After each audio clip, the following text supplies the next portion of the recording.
Turn with me to 1 Corinthians chapter 13. 1 Corinthians chapter 13. This is how we can persevere and break down these walls.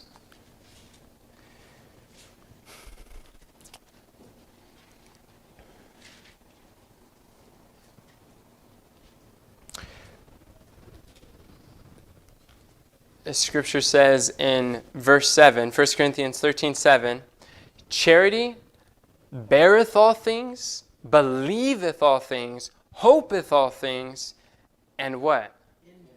Endureth all things. Sometimes that includes that we need to persevere when people are saying no.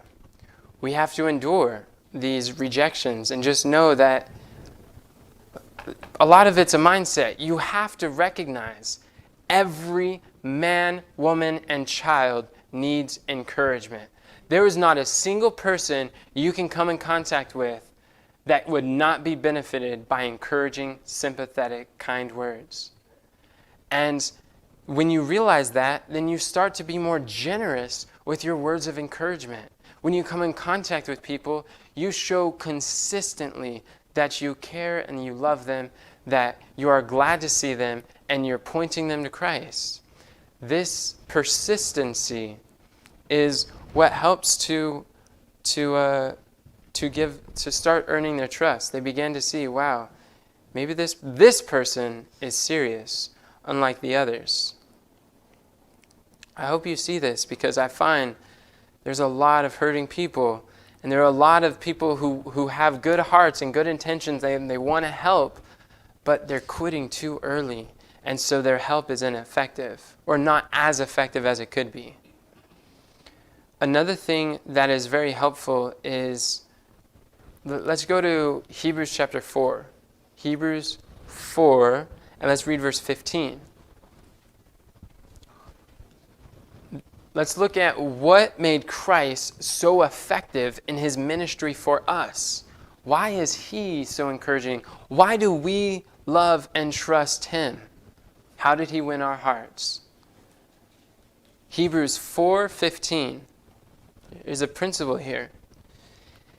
It says, "For we have not an high priest which cannot be touched with the feeling of our infirmities, but was," in how many points? All points tempted,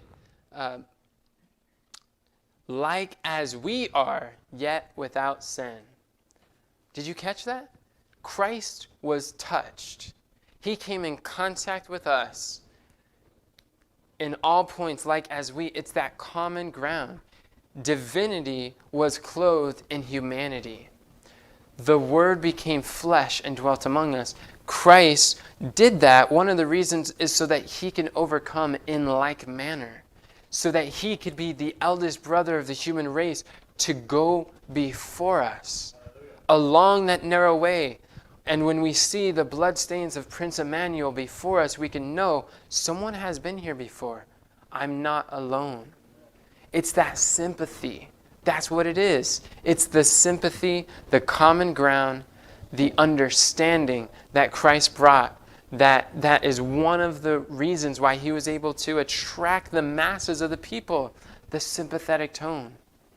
So this is actually the ability to relate with others and find common ground.